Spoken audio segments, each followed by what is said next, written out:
I was born and raised in Bulgaria. It was a communist country back then. I was almost 16 when things shifted towards democracy, or what it looked like democracy in the beginning, but it was the mob grabbing things around. The significant part of my earliest journey is that in communism, we were all brainwashed and conditioned to be followers and to not think for ourselves, to not be free thinkers. In fact, when I was in ninth grade, I knew where I was going to work for the next 5 years, in a telephone factory making actual telephones, the old stuff that we don't use anymore. And then things changed. So that shaped me in a way. And also, I am very blessed to have had and to still have parents who shaped me by way of introducing their own trauma on me, especially my father, who was dismissive of me. He was not somebody who would pay attention to me. So early on, I decided that I'm not lovable. I'm not worthy of his attention and love, and that something is wrong with me. And I carried that for another 40 some years until I realized what's going on. And I say I'm blessed with that because the reason who I am today and how I show up in the world and what I do and how I do it is because of this, and this is my treasure. Just like I appreciate each one of you and your treasures by way of being wounded and scarred, whether these scars are visible or invisible, like Olya said. This is what shapes us, and I have deep appreciation of that. But the geographical journey, when I was 28, I immigrated into the United States. That was another miracle. Eventually, I never felt like I fit in my country. I felt different. When I was a child, I just felt different. Later on, in my teenage years and early 20s, I felt different in a different way. It was more like, I'm messed up. Something's wrong with me. Not just different. I'm messed up. And so I started going around the world. The next 16 years, I was in the United States. Eventually, I married a Bulgarian girl who came to me in the United States, and we were married for 13 years.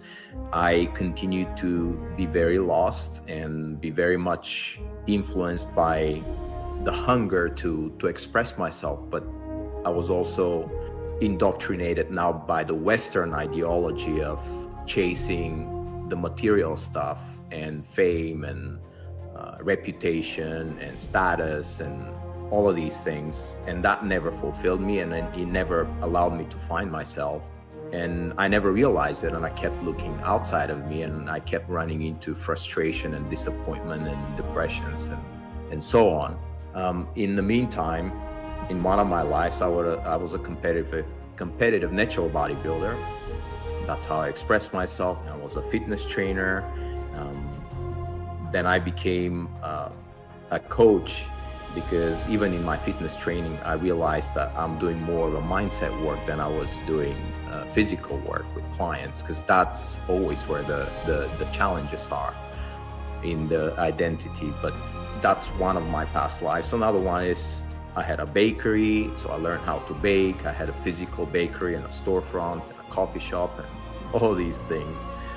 And of course, I sabotaged that as well because of my inadequacies and insufficiencies and learned limitations that I didn't know at the time. I was also a handgun instructor. I learned how to shoot. I was very good at that. Eventually, I became an instructor teaching other people how to shoot and even get their license in Texas. All kinds of different ways of expressing, let's say.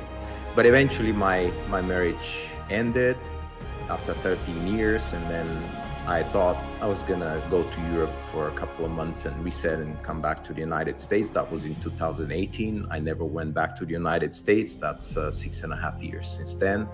My journey took me all the way to Malaysia, where I worked for an amazing company, and I met my second partner, who was European. She came back to Europe at the times of COVID, so she couldn't come back to Malaysia anymore, and I chose to come back to Europe as well. We settled in Spain, and I'm still in Spain.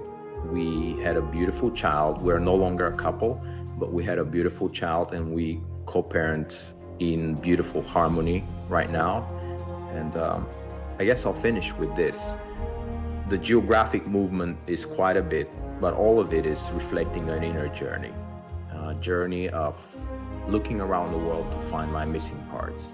And it took somebody, a mentor 2 years ago, to bring it home for me, not on a mental and knowledge level, but on a heart level, that there is nothing wrong with me. And he said that in front of 400 of us on a group call.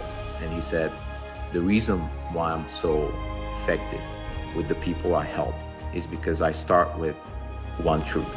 There is nothing wrong with anybody, and that includes you. And that was a big moment for me.